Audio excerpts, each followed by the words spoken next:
नमस्कार मित्रांनो, तर मी तुमच्या सर्वांचा लाडका ब्लॉगर आहे. तर आम्ही आलतो बघा धन्नोला घेऊन घरापाशी. आपल्याला लय उशीर झाला रात्री.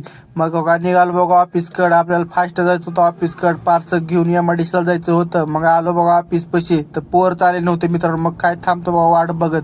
त्यानंतर आपल्याला जायचं होतं बघा एमआयडीसीकडे. मग तो सरकत बघा एमआयडीसीकडे जातो ना. आपल्याला भरायचे होते 80 पॅनल मित्रांनो. आलो बघा एमआयडीसीच्या गोडाऊनवर मित्रांनो. मग काय आपल्याला भरायचे होते आता 80 पॅनल भरले बघा 80 पॅनल मित्रांनो. मग निघायचं होतं सोलापूरला मित्रांनो बघा पोरं. मग त्यानंतर निघतो बघा एक्सप्रेसला मित्रांनो. एक्सप्रेसला आलो तर काय सगळी ट्रॉफिक जामच असते मित्रांनो. काय माहित काय विषय झालता. त्यानंतर आलतो बघा मी साईडवर मित्रांनो. पोरं पण आलते सगळी साईडवर रिकाम्या करायला, गाडी अनलोड करायला. मग काय होती बघा गाडी अनलोड. निघतो बघा सनकत दुसऱ्या साईडवर. मग काय जातो मग तिथं पण होती गाडी आपली लवकरात लवकर अनलोड. मग निघतो सनकत आता घराकडे मित्रांनो धाराशिवला. मग काय जाता जाता मला आता चहा पाण्याला कुठं थांबावं. मग थांबलो बघा टोल नाक्यावर. भेटूया मित्रांनो नेक्स्ट ब्लॉग.